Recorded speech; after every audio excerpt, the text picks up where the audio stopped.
The alternative to dentures is really having teeth that are permanently attached to you.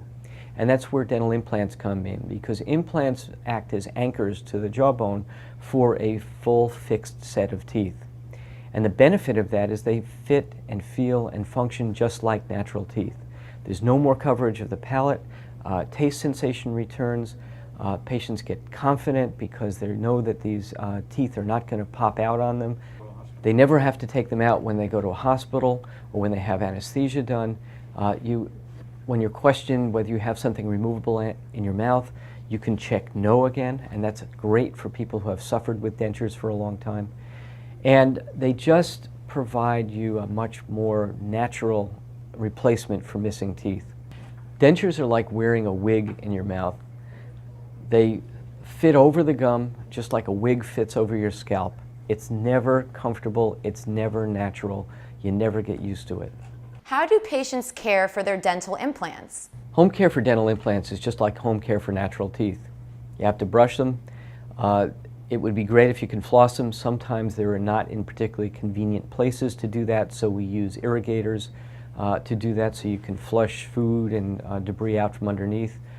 You have to see a dental hygienist periodically to make sure that they're clean, because dental implants occasionally get problems just like teeth do, where they can get inflamed gums and other problems. If that happens, we have procedures and methods to remedy that before it fails, but we have to be able to see you to make sure we intervene before a big problem occurs. What about complications patients may have had with their prior, less experienced dentists? One of the biggest problems we see these days are complications of patients coming in after being treated in other places.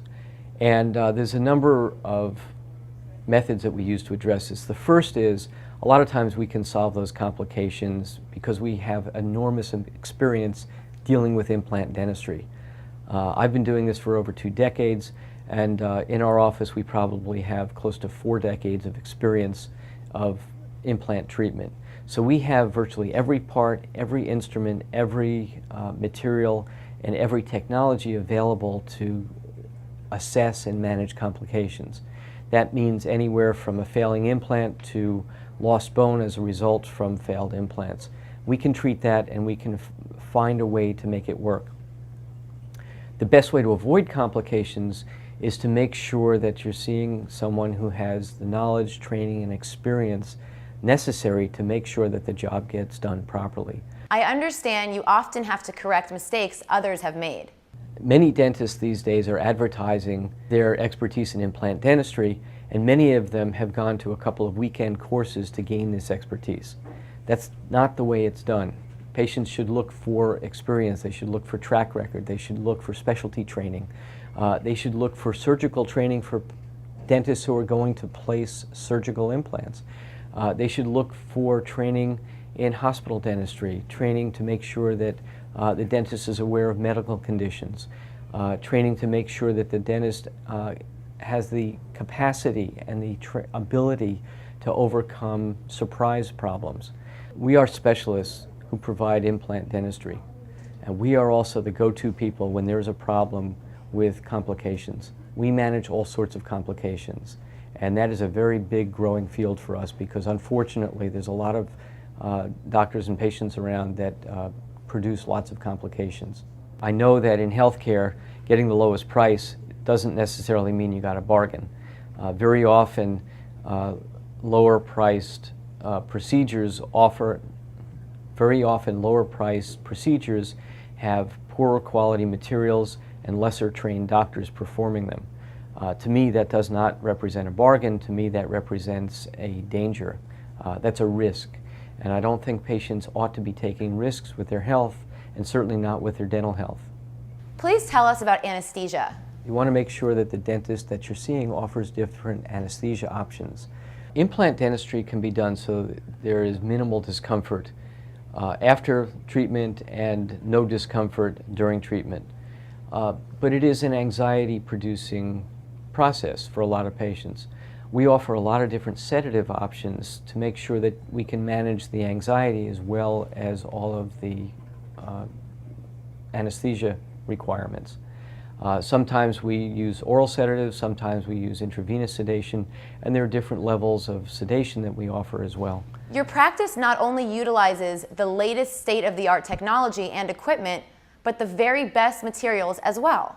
Please tell us more about this. All the materials and supplies that we use here are FDA-approved, first-tier, or top-quality materials. There's several different grades of manufacturers in the implant dentistry world. We only use those that really are recognized as the best in the business. Dr. Ganeles, in general, patients have always dreaded oral surgery and implants, believing it's a process of many months. However, your practice, Teeth Today, is precisely that. Please tell us about it. Traditional implant dentistry taught that implants needed to heal for several months before they were used in treatment. Now we're talking about using these implants immediately, which sounds like a contradiction to the original process. In reality, they're very compatible. The key is to make sure that the implants don't move during the healing process. We use the restoration to help hold the implants in place so they don't move during treatment. It's just like having a leg casted and then being told you can use some light function to it. That little bit of use and movement stimulates the healing process and accelerates it. So we can safely put in implants, we can safely put teeth on them, we can tell you to go function, and you'll be okay because the implants will heal and they'll function and they'll be even better than if we did the old traditional methods. How can implants replace natural teeth? Implants work because bone attaches to them directly. There's no space between them, and the bone actually gets fooled into growing right onto the implant surface. So the implant becomes part of the jawbone. Once an implant heals, we consider this a permanent bond between the implant and the surrounding bone. Thank you, Dr. Ganeles. Resolving serious dental issues actually becomes nothing less than a positive, life-changing, and uplifting improvement to one's life. We'll hear from some additional patients coming up.